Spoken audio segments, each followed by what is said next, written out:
Bienvenidos y seguimos en elgocho.com y tengo el honor de tener invitado al profesor y economista don Carlos Ñáñez, quien es oriundo de Valencia, del estado Carabobo, y queríamos que nos explicara esa noticia que vimos esta semana de que llegó una remesa de dinero en efectivo de dólares, y yo quería preguntarle cómo se come eso, pero además, ya que usted es de Valencia y no hemos visto mayor cantidad de imágenes salvo lo de Morón y lo de Tucacas, que usted nos dijera un poco cómo se vio afectado el estado Carabobo. Adelante, profesor.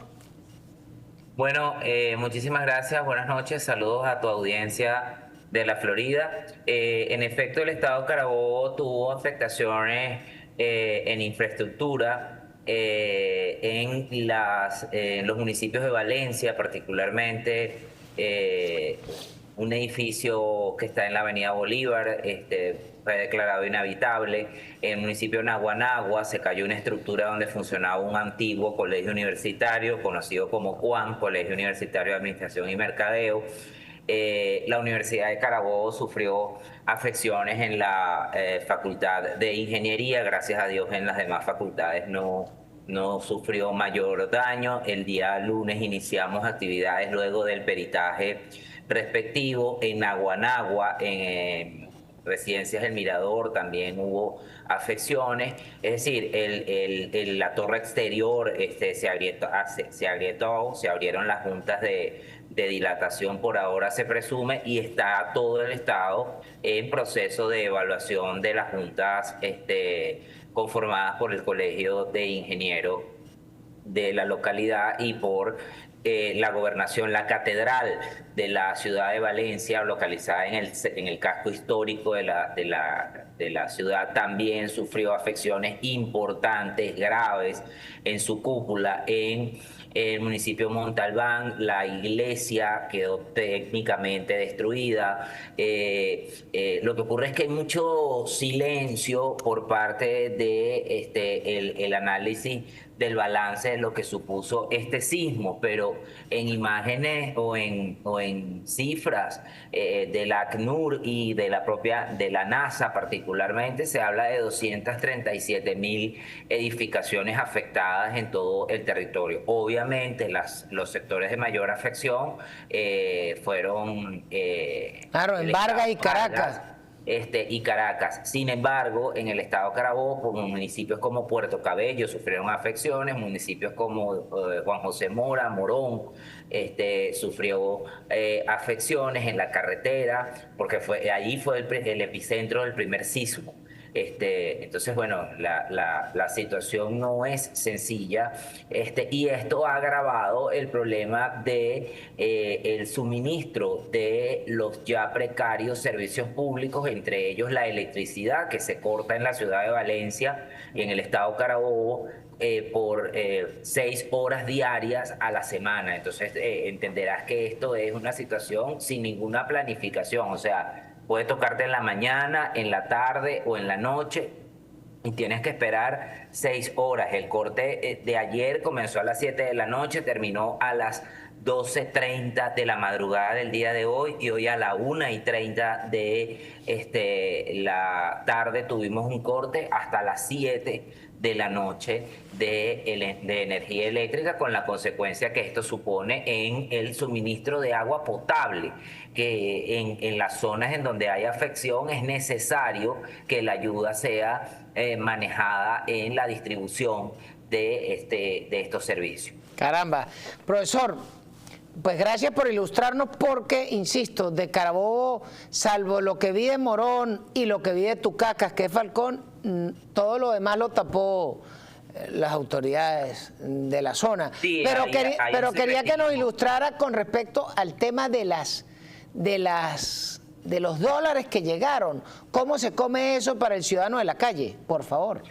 Sí, en efecto, llegó un conjunto de divisas en efectivo, remesas en efectivo, que fueron manejadas por la banca los primeros días posteriores al sismo y digamos que la primera semana con el propósito de cerrar la brecha cambiaria, porque la estrategia que estaba utilizando el Banco Central era la de la devaluación de precio promedio ponderado, lo que en economía se llama crawling peg o devaluación reptante. Con eso lograron cerrar las brechas cambiarias hasta un histórico de 8 puntos empezando la semana, pero ya terminando la semana, hoy día viernes 10 de julio, las brechas se ubican en 12% entre el esquema oficial y el esquema paralelo, con lo cual estas remesas demuestran su insuficiencia para poder contener una política monetaria que está descoordinada. Le explico a tu audiencia de la Florida, mientras se sigue inyectando, que es lo que se debe hacer, al subsistema bancario, no se ha corregido el tema del encaje legal para minimizar su porcentaje y favorecer y fomentar el crédito y de una u otra forma tener estabilidad en crecimiento, es decir, dominancia fiscal, poder emprender políticas de financiamiento efectivas del déficit fiscal, sino que se sigue empeñado en la estrategia de financiar un déficit fiscal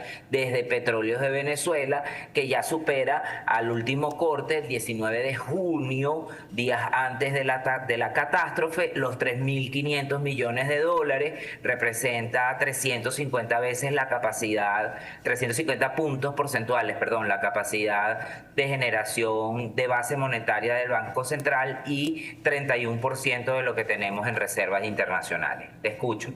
Wow. Y eso, a ver, un mortal dice, bueno, llegó una remesa en dólares. Yo tengo unos bolívares en el banco y yo quiero que me vendan $400. ¿Qué hace la persona de la calle? Es imposible poder accesar a las plataformas de la banca, bien sea pública o privada, para la oferta de divisas de un particular. O sea, es muy difícil porque el tráfico de demanda de estas plataformas está sobrepasado. Correcto, sobrepasado en términos de el volumen de personas que solicitan estos dólares. Quiere decir que entonces la remesa solamente es para los enchufados, que son los que están... La remesa solamente la utiliza la banca, el subsistema bancario, para digamos que contener por la vía de la inyección distinta a la del Banco Central el crecimiento de los esquemas paralelos y oficiales de los tipos de cambio. Pero para el acceso a las divisas, los ciudadanos venezolanos no tenemos otra vía que la de personas naturales que nos han ofrecido dólares muy por encima del precio de mercado paralelo y del precio oficial. Hay un fenómeno en la economía venezolana ahora mismo, y es que no se está utilizando el esquema ni siquiera paralelo, sino en Venezuela se cobra a euros, correcto, y el euro ya supera los 800 bolívares por dólar. Esto empobrece a la población venezolana. El caso de los empleados públicos, y coloco el caso de los profesores universitarios, el día de hoy, 10 de julio, recibimos el pago del bono vacacional, porque usted sabe que ya, bueno, en agosto estamos de vacaciones, y el pago fue de $61, 62 dólares a la tasa de cambio de 48 horas anteriores, es decir, algo así como 48.000 bolívares, para que los venezolanos que están en el extranjero todavía lo entiendan, que son en términos cambiarios 62 dólares, pero que cuando tú lo comparas al esquema de lo que está en la actualidad, no superan ni siquiera los 60 dólares. Entonces, esa es la realidad del venezolano. Hoy, pero además cuando usted va a pagar con esos dólares, tiene que pagar a tasa de euro, así que claro, tiene menos poder adquisitivo todavía. Exacto, cuando a ti te pagan en bolívares a la tasa del BCB, a ti te cobran, en el mejor de los casos, en los comercios oficiales, a la tasa del euro.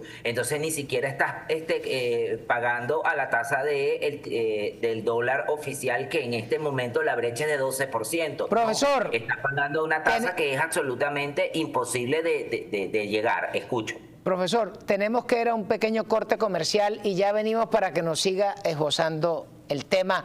Vamos a comerciales y ya venimos en elgocho.com.